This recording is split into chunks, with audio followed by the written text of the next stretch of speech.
जय हिंद मेरे प्यारे छात्रों। आज आप लोग के लिए कुछ ऑब्जेक्टिव लाए हैं जो आपके एग्ज़ाम के दृष्टिकोण से इम्पोर्टेंट है, बहुत सारा है। तो आइए आज देखते हैं। पहला क्वेश्चन है कि डॉक्टर भीमराव अंबेडकर का जन्म कब हुआ था। आप लोग कमेंट में इसका जवाब दीजिएगा। तो डॉक्टर भीमराव अंबेडकर का जन्म 14 अप्रैल 1891 ईस्वी को हुआ था। इसका आंसर आप लोग याद रखिएगा। चलिए हम आगे चलते हैं। अगला क्वेश्चन है कि एनिहिलेशन ऑफ कास्ट का हिंदी रूपांतरण किसने किया था। एनिहिलेशन ऑफ कास्ट का हिंदी रूपांतरण किसने किया था बताइए। तो एनिहिलेशन ऑफ कास्ट का हिंदी रूपांतरण जो है ललई सिंह यादव ने किया था। किसने किया था? ललई सिंह यादव ने किया था। बोलते रहिएगा, याद हो जाएगा सब ऑब्जेक्टिव।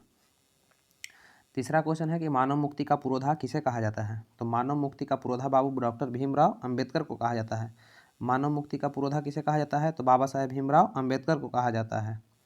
आइए अगला क्वेश्चन देखते हैं। 4 नंबर क्वेश्चन, चौथा नंबर क्वेश्चन है कि बाबा साहेब भीमराव अम्बेडकर का जन्म किस जिले में हुआ था। अब ये सब क्वेश्चन जो है प्रीवियस ईयर में पूछा हुआ क्वेश्चन है। तो आइए बताइए, बाबा साहेब भीमराव अम्बेडकर का जन्म किस राज्य में हुआ था। सॉरी, जिला बोल दिए, किस राज्य में हुआ था।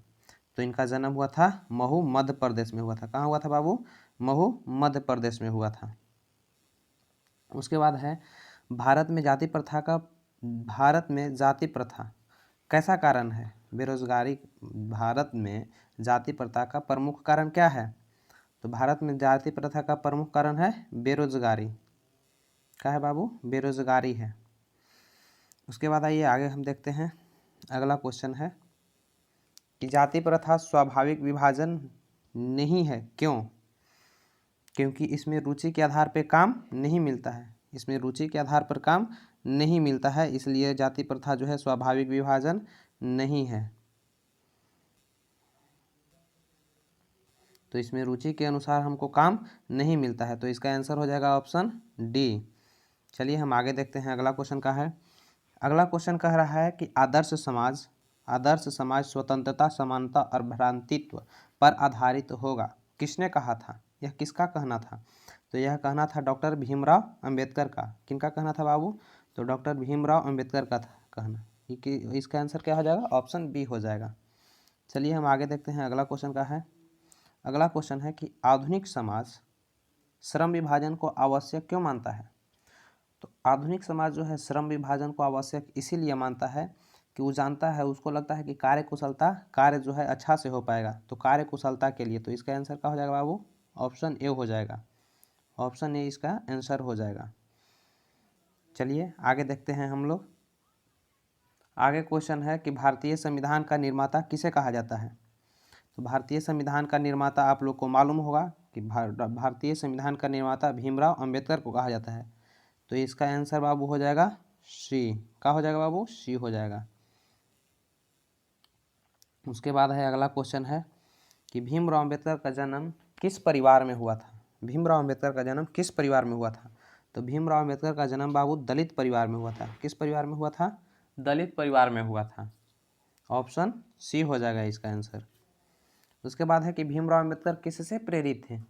तो भीमराव अंबेडकर यहाँ बुद्ध गलत लिखा गया है, बुद्ध यहाँ पे गलत लिखा गया है। बुद्ध, कबीर और ज्योतिबा फुले से प्रभावित है। तो आंसर हो जाएगा डी, इनमें से सभी।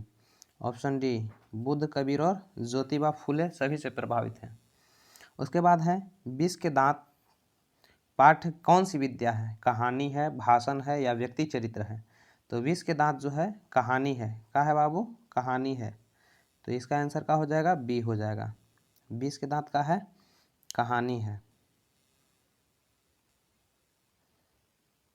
20 के दांत का है बाबू, तो कहानी है। इसका आंसर हो जाएगा बी। चलिए हम आगे देखते हैं कि 20 के दांत कहानी के रचयिता कौन है या रचनाकार कौन है। तो 20 के दांत की कहानी के रचनाकार हमारे नलिन बिलोचन शर्मा जी हैं। इसका आंसर क्या हो जाएगा बाबू? ऑप्शन सी हो जाएगा। चलिए हम लोग जल्दी जल्दी देखते हैं। सेन साहब खोखा को क्या बनाना चाहते थे? डॉक्टर, इंजीनियर, वकील, क्या बनाना चाहते थे बताइए। तो सेन साहब जो है खोखा को क्या बनाना चाहते थे? इंजीनियर बनाना चाहते थे। जबकि पत्रकार महोदय अपने लड़के को क्या बनाना चाहते थे? कमेंट में आप लोग बताइएगा, पत्रकार महोदय अपने लड़के को क्या बनाना चाहते थे। चलिए उसके बाद अगला क्वेश्चन देखते हैं कि सेन साहब की नई मोटर कार कितने की थी बताइए। सेन साहब की नई मोटर कार 7,500 की थी। कितने की थी बाबू? 7,500 की थी। ऑप्शन इसका क्या हो जाएगा? बी हो जाएगा। चलिए आगे देखते हैं कि सेन साहब की आंखों का तारा कौन था? तो सेन साहब की आंखों का तारा खोखा था। कौन था बाबू? खोखा था। ऑप्शन बी हो जाएगा। इसी का नाम कासू भी था। नलिन विलोचन शर्मा का जन्म कब हुआ था? तो नलिन विलोचन शर्मा का जन्म बताइए कब हुआ था? इसमें आंसर नहीं दिया है, दिया हुआ है 18 फरवरी 1916 ईस्वी को हुआ था। कब हुआ था? 18 फरवरी 1916 ईस्वी को। ऑप्शन बी हो जाएगा।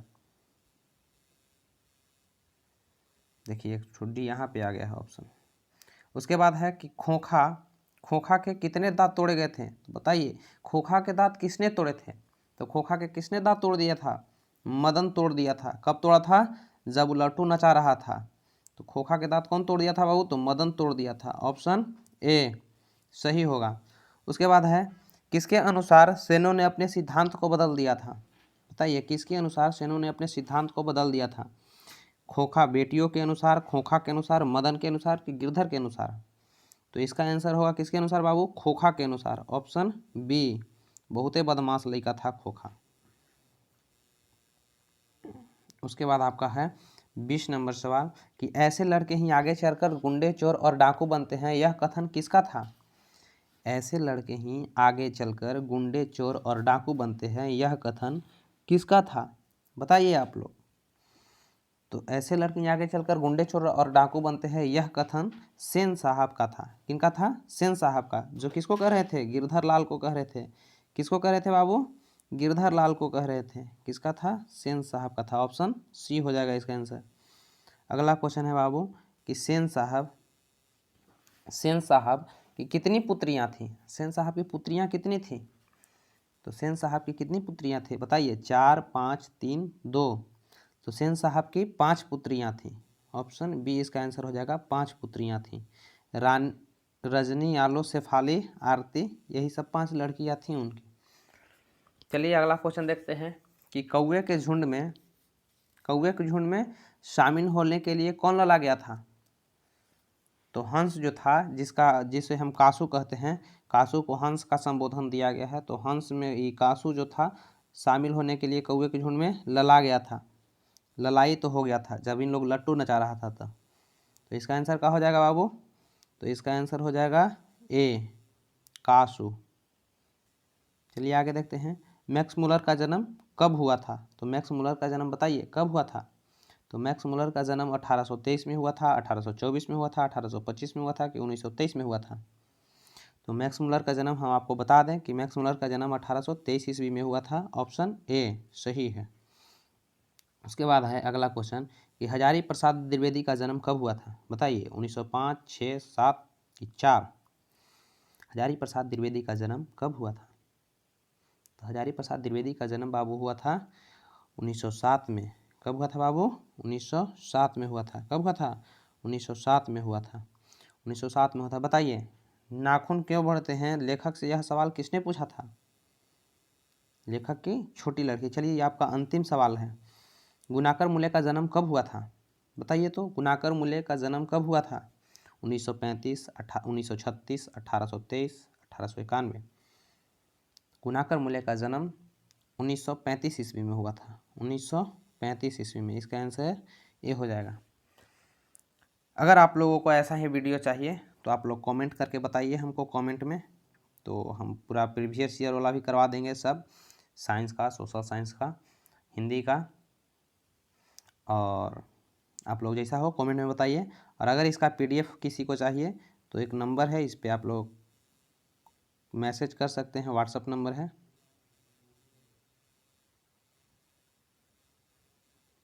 इस पर आप लोग मैसेज कीजिएगा, आपको PDF भेज दिया जाएगा इसका। और भी सब्जेक्ट का भेज दिया जाएगा। फिर से एक बार लिख देते हैं नंबर 5346।